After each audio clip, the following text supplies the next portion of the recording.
لوی خدای دا کرم نظر پر ما کړه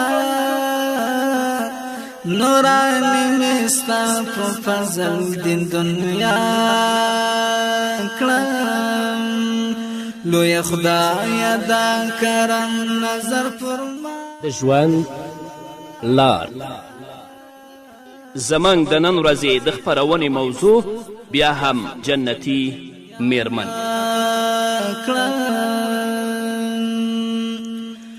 کوټنۍ د ګناهونو می بخشش کړه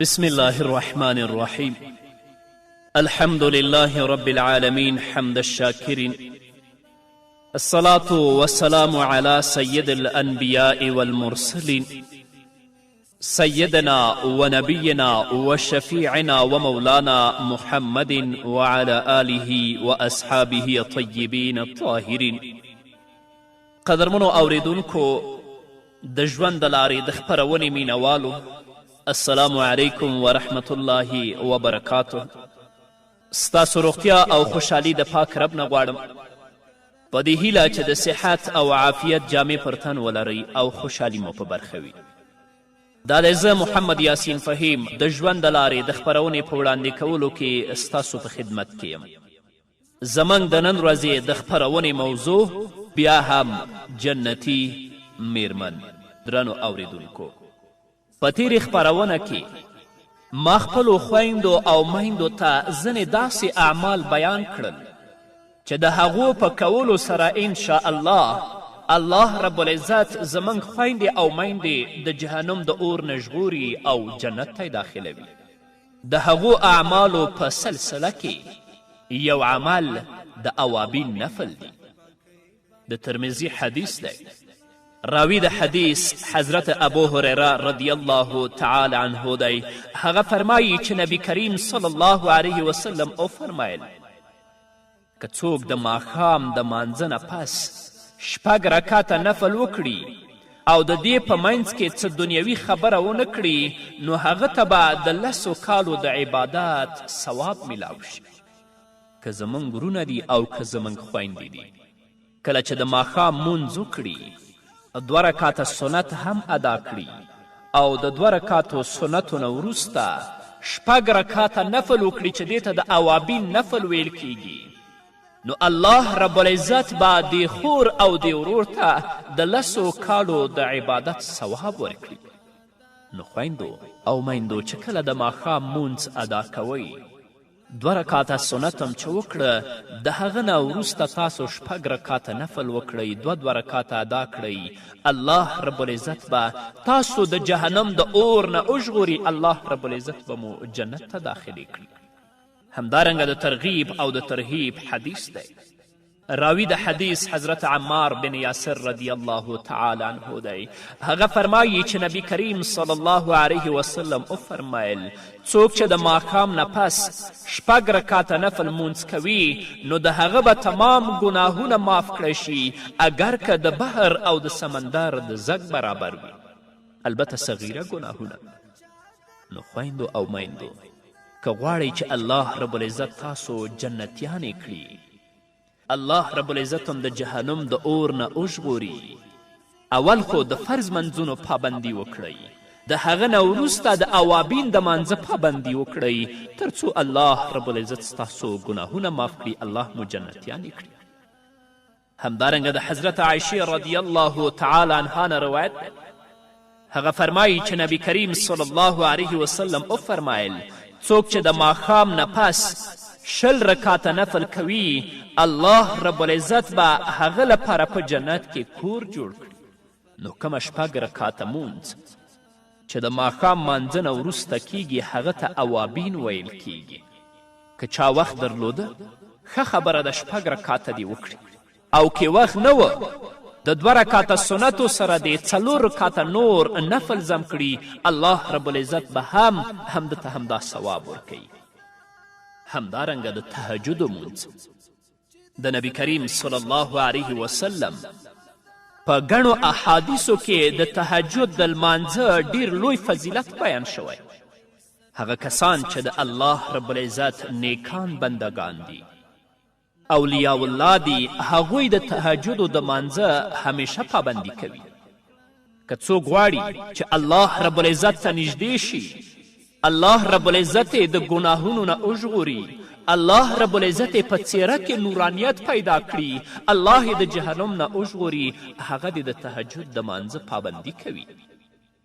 اول خو په کار دا ده چې زمونږ ورونه او زمونږ خویندې د تهجدو د مانځه پابندي وکړي، هره شپه یې وکړي. که د هرې شپې وس نه لري، په جمعه کې خو د یو وار وکړي، په میاشت کې خو د یو وار وکړي، ځکه دا داسې وخت دی چې په دې کې الله رب العزت د خپل مسلمان بنده دعا قبلوي، دعای الله ورته نه رد کوي. دا وخت ډیر قیمتي وخت دی. په دې وخت کې الله رب العزت بلا کیف دنیوي اسمان ته راکوزیږي، یعنی خصوصي توجه کوي، د بندگانو دعاګانې او سوالونه قبلوي.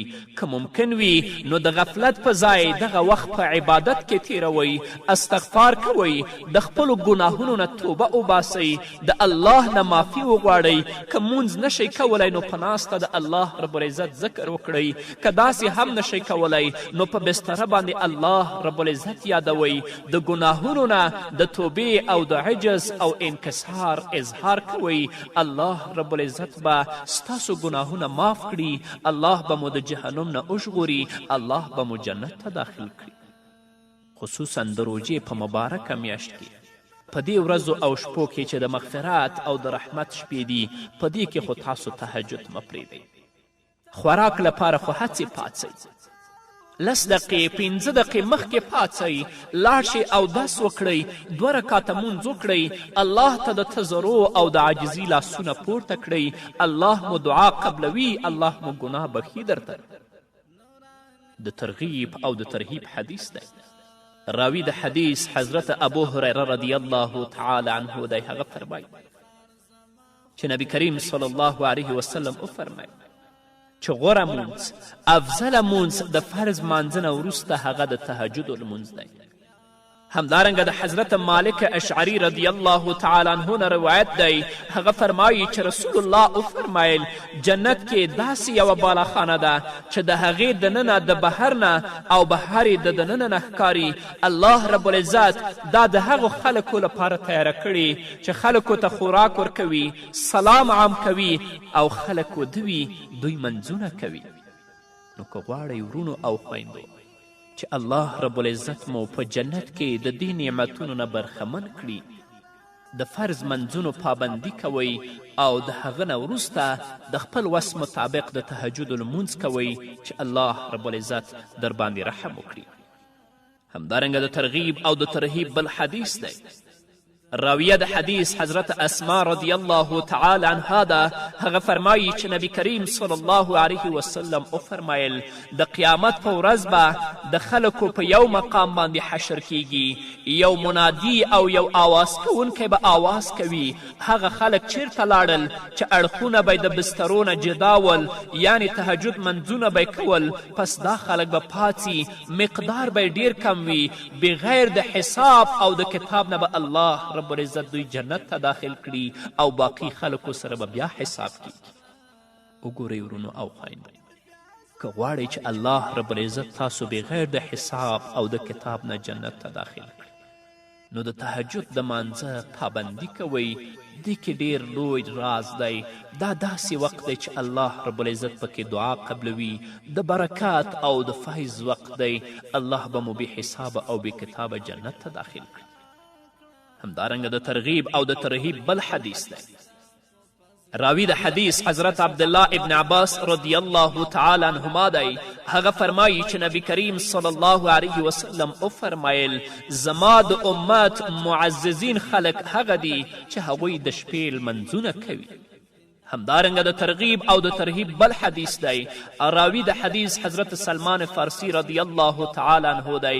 هغه فرمایي چې نبی کریم صلی الله علیه وسلم وفرمیل په تاسو باندې د تهجد المونځ لازم دی. ستاسو نه وړاندې د نیکانو خلکو دا طریقه وه. خپل رب ته د نږدې کېدو ذریعه ده، د ګناهونو کفاره ده، د ګناهونو نه منع کوي، د جسمانی بیمارو نه حفاظت کوي.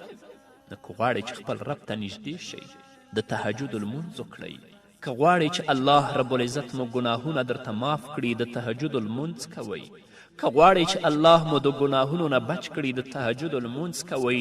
که غواړئ چې الله رب العزت مو د جسمانی امراضو او د بیماریو نه وساتي نو د تهجد المونځ کوئ. همدارنګه د ترغیب او د ترهیب بل حدیث دی. راوی د حدیث حضرت سهل بن سعد رضی الله تعالی عنه دی. هغه فرمای چې نبی کریم صلی الله علیه وسلم وفرمایل چې په دې باندې پوه شئ د مؤمن شرافت د شپې په مونځ کې دی او د ده عزت د خلکو نه په استغنا کې دی. دا هغه اعمال دي چې د دیو په ترسره کولو سره الله رب العزت موږ د جهنم نه ژغوري. الله رب العزت مو جنت ته داخلوي. الله رب العزت دې زموږ خویندو او میندو او ورونو ته توفیق ورکړي چې د فرض منځونو پابندي وکړي او د دې ترڅنګ دوی د تهجد او د اوابینو د مانځه هم پابندي وکړي چې الله رب العزت دوی د جهنم نه وژغوري. همدارنګه په دې اعمالو کې غوره عمل هغه عمل چې په هغې باندې الله رب العزت زموږ ګناهونه معاف کوي د تسبیح لمونځ دی. دا هغه مونځ دی چې محمد رسول الله صلی الله علیه وسلم خپل تره ته په نیاز باندې ورکړ او حضرت عباس رضی الله تعالی عنه ته وفرمایل آیا تا ته یوه عطیه درکړم، یو بخشش درته وکړم، یو څیز درته وښایم، تا د لسو څیزونو مالک کړم. کله چې ته دا کار وکړې نو الله رب العزت به ستا ړومبني او وروستني نوي او پخواني په خطا شوي یا په قصد شوي واړه او لوی پټ او ښکاره ټول ګناهونه الله رب العزت درته معاف کړي. او په یو بل حدیث کې داسې هم راغلی چې رسول الله صلی الله علیه وسلم ورته وفرمایل که ته د تمامو خلکو نه زیات ګناهګار یې نو هم به درته الله رب العزت تمام ګناهونه معاف کړي. دا ډیر اهم مونځ دی. د دې اندازه د نبی کریم صلی الله علیه وسلم د دغې وینا نه معلومیږي چې خپل تره ته یې کوي. عالمانو، بزرګانو او نیکانو خلکو په هره زمانه کې د دې پابندي کړې ده. ملا علی قاری رحمه الله په مرقات کې لیکي چې حضرت عبدالله ابن عباس رضی الله تعالی عنهما به هر جمعه د تسبیح مونځ ادا کول. نو الله رب العزت دې زموږ ورونو ته، زموږ خویندو ته، زموږ میندو ته توفیق ورکړي چې هغوی په اونۍ کې، په میاشت کې یا په کال کې یا په خپل عمر کې یو وارې د تسبیح مونځ وکړي چې الله رب العزت د دوی ګناهونه معاف کړي، الله یې د جهنم نه وساتي او الله رب العزت دوی جنت ته داخل کړي. د الله رب العزت نه ځان لپاره، ستاسو لپاره او د نړۍ ټولو مسلمانانو لپاره د نیکو اعمالو توفیق غواړم. په همدې هیله درنو اوریدونکو نور به م واورو خو د یوې دمې نه وروسته. لوی خدای دا کرم نظر پر ما کړه، نورانی می ستا په فضل دین دنیا کړم. لوی خدای دا کرم نظر پر ما کړه، نورانی می ستا په فضل دین دنیا کړم. کوټنۍ د ګناهونو می بخشش کړه، کوټنۍ د ګناهونو می بخشش. درنو اوریدونکو بیا هم زموږ سلامونه ومنئ. همدارنګه خویندو، کله چې تاسو ته کله کم ضرورت پیښ شي، فکر او پریشانی مخې ته راشي، نو د پریشانی د لرې کېدلو لپاره تاسو 2 رکاته د حاجت مونځ وکړئ. الله رب العزت به اجرم درکړي او الله رب العزت به ستاسو پریشانی هم لرې کړي. د ترغیب او د ترهیب حدیث دی. راوی د حدیث حضرت ابن ابي اوفا رضی الله تعالی عنه دی. هغه فرمایي چې نبی کریم صلی الله علیه وسلم وفرمایل کله چې تاسو کې د یو کس ضرورت راشي یا په هغه باندې کوم مشکل راشي نو په ښه طریقې سره د اودس وکړي، 2 رکاته مونځ دې وکړي، د سلام نه پس درود شریف دې ووایي او د درود شریف نه وروسته دې دا دعا چې اوس زه تاسو ته وایم دا دعا دې ووایي او الله رب العزت نه دې د خپل د حاجت او د مشکل حل وغواړي. الله رب العزت به ورته پوره کړي. کله چې تاسو په ښایسته طریقې سره اودس وکړه او راغلی 2 رکاته مونځ په اخلاص سره وکړه، سلام مو ګرځو، د هغه نه وروسته مو درود وویلې، دا دعا ووایئ: لا اله الا الله الحلیم الکریم، سبحان الله رب العرش العظیم، الحمد لله رب العالمین، اسألك موجبات رحمتك وعزائم مغفرتك والغنيمة من كل بر والسلامة من اسم لا تدع لي ذنبا إلا غفرته ولا هما إلا فرجته ولا حاجة هي لك رضا إلا قضيتها يا أرحم الراحمين. دا دعا چې تاسو ولولئ، د دې نه وروسته ډیر په عاجزي سره د خپل رب نه د خپل د مشکل غوښتنه وکړئ. انشاء الله چې الله رب العزت به ستاسو دعا قبلوي او الله رب العزت به ستاسو حاجت درته پوره کوي. همدارنګه د ترغیب او د ترهیب بل حدیث دی. راوی د حدیث حضرت عبدالله ابن مسعود رضی الله تعالی عنه دی. هغه فرمایي چې د حاجت لمونځ 12 رکاته دی. 2 رکاته به یې کوئ. آخري رکعت کې د تشهد او د درود شریف او د معصوره دعاګانو نه پس سجدې ته لاړ شئ، 9 ځله سورې فاتحه، 9 ځله آیت الکرسي او بیا دا کلمات 10 ځله ووایئ: لا اله الا الله وحده لا شریک له، له الملک وله الحمد وهو على كل شيء قدیر. بیا دا دعا: اللهم إني أسألك بمعاقد العز من عرشك ومنتهى الرحمة من كتابك واسمك الأعظم وجدك الأعلى وكلماتك الطامة. بیا به په زړه کې خپل حاجت پیش کړئ، په ژبه به یې نه وایئ، ځکه که په ژبه یې ووایئ مونځ فاسدیږي. بیا به د سجدې نه سر اوچت کړئ، سلام به وګرځوئ، نو د تضرع او د عاجزي لاسونه به الله ته پورته کړئ. الله رب العزت به ستاسو مشکل حل کوي. د دې پر ځای چې ورونو او خویندو تاسو خپل وخت په عباسیاتو، په لهو لعاب او په غیبت باندې تیروئ، دا څه چې زه درته د نبی کریم صلی الله علیه وسلم د احادیثو په رڼا کې بیانوم، که دا عملی کړئ الله رب العزت به تاسو د جهنم نه وژغوري، الله رب العزت به تاسو جنت ته داخل کړي. همدارنګه په دې اعمالو کې غوره عمل داسې عمل چې الله رب العزت په هغې باندې تاسو ته بښنه کوي، د جهنم د اور نه ساتي، جنت ته داخلوي، هغه د الله رب العزت د کلام تلاوت دی. د مشکات او د مسلم حدیث دی. راوی د حدیث حضرت ابو امامه رضی الله تعالی عنه دی. هغه فرمایي چې نبی کریم صلی الله علیه وسلم وفرمایل د قرآن کریم تلاوت کوئ، دا به د قیامت په ورځ د خپل تلاوت کوونکي سفارش کوي، الله ته به درېږي، د الله په حضور کې به سفارش کوي تر څو چې تاسو جنت ته داخل کړي.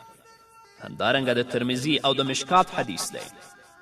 راوی د حدیث حضرت عبدالله ابن مسعود رضی الله تعالی عنه دی.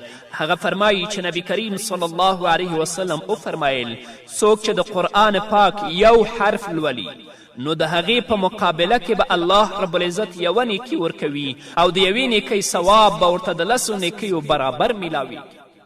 او د حدیث په ادامه کې رسول الله صلی الله علیه وسلم فرمایي زه دا نه وایم چې الف لام میم یو حرف دی، بلکې الف بیل حرف دی، لام بیل حرف دی، میم بیل حرف دی.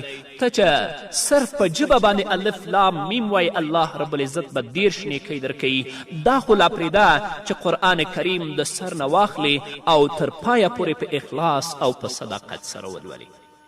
وخت په غیبت مه تېروئ، وخت په عبثیاتو مه تېروئ که غواړئ چې الله رب العزت تاسو نه جنتي میرمنې جوړې کړي د الله رب العزت د کلام تلاوت په اخلاص او په صداقت سره وکړئ. همدارنګه ابن حبان په خپل سنن کې د حضرت ابوذر رضی الله تعالی عنه په روایت سره د نبی کریم صلی الله علیه وسلم یو حدیث را نقل کړی. رسول الله صلی الله علیه وسلم فرمایي چې تاسو د الله رب العزت د کلام د تلاوت اهتمام کوئ، دا دنیا کې نور او آخرت کې ذخیره ده. په دې کې شک نشته څوک چې قرآن کریم لولي د قرآن کریم تلاوت کوي د هغه څیره به نورانی وي او په ژوند کې به الله رب العزت هغه د قسمه قسمه کړاوونو او مصیبتونو نه ساتي او په آخرت کې به دا د ده لپاره ذخیره وي. الله رب العزت به پرې جنت ته بیایي. همدارنګه د دارمی او د مشکات حدیث دی. راوی د حدیث حضرت ابو هریره رضی الله تعالی عنه دی. هغه فرمایي چې نبی کریم صلی الله علیه وسلم وفرمایل خپلو کورونو نه قبرستان مه جوړوئ. شیطان د هغه کور نه تښتي چې په هغې کې سورې بقره لوستل کیږي. او د حضرت عطا ابن ابي الرباح نه روایت دی چې نبی کریم صلی الله علیه وسلم وفرمیل کوم بنده چې د ورځې په اول کې سورت یاسین ووایي الله رب العزت به د تمامې ورځې ضرورتونه پوره کړي. همدارنګه د ترمذي د ابو داود او د مشکات حدیث دی. راوی د حدیث حضرت ابو هریره رضی الله تعالی عنه دی. هغه فرمایي چې نبی کریم صلی الله علیه وسلم وفرمایل قرآن پاک کې داسې یو صورت دی چې په هغې کې 30 آیتونه دي. د خپل لوستونکي سفارش به کوي تر دې چې هغه ته بخښنه وکړی شي او هغه صورت ملک یعنی تبارک الذي بیده الملک وهو علی کل شیء قدیر تر پای پورې دا صورت دی. آیا کله تاسو شپې د خپل خوب نه وړاندې صورت ملک لوستی او کله چې سهار د خوبه راپاڅېدلي یاست مونځ مو کړی صورت یاسین مو لوستی؟ د قرآن کریم تلاوت د تمامو ذکرونو او وظیفو نه افضل دی. د دې تلاوت او د اهتمام او التزام د بېشماره دینی او دنیوي فایدو او برکاتو باعث دی. دې سره الله رب العزت ته نزدیکیت حاصلیږي، مصیبتونه او حادثې لرې کیږي. الله رب العزت د سهولت او د برکت ژوند ستاسو په برخه کوي. په کور کې لستلو سره د شیطانانو، د پیریانو، د جادو او د مرضونو نه حفاظت وي. موجوده دور کې ډیر کورونو کې د حادثو او د پریشانیو شکایت دی. د دې یوه وجه دا ده چې په هغه کور کې د الله رب العزت د کلام تلاوت نه کیږي. افسوس دی چې په اوسني وخت کې د دې اعمالو نه یقین پاڅېدلی دی او د دې په ځای په تعویز او صرف د عیش د اسبابو په زیاتي باندې اعتبار کیږي. په قرآن باندې څوک اعتبار نه کوي. الله رب العزت دې زموږ خویندو او ورونو ته هدایت وکړي. الله دې ټولو ته د نیکو اعمالو توفیق ورکړي. په همدې هیله درنو اوریدونکو دا وه زموږ د نن ورځې خپرونه چې ستاسو درانه حضور ته وړاندې شوه. تر بلې خپرونې پورې چې زه بیا هم ستاسو درانه حضور ته راځم تاسو ټول په لوی او بخښونکي الله سپارم. پاتې ژوند مو نیکمرغه، ښاد، بریالي او کامیاب اوسئ.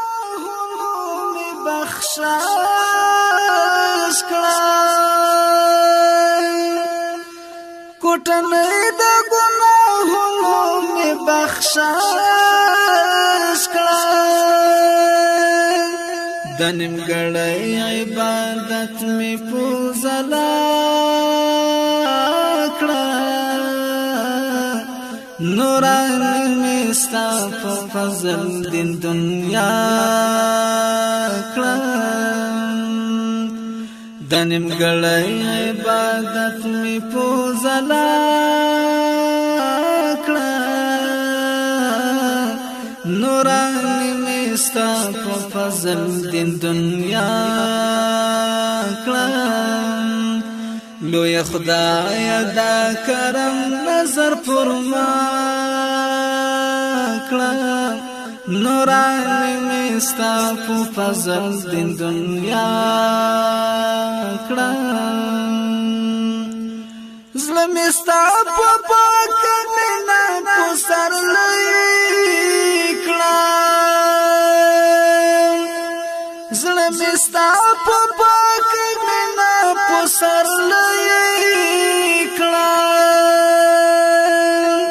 په پاکی باندې می روح لکه برېښنا کړه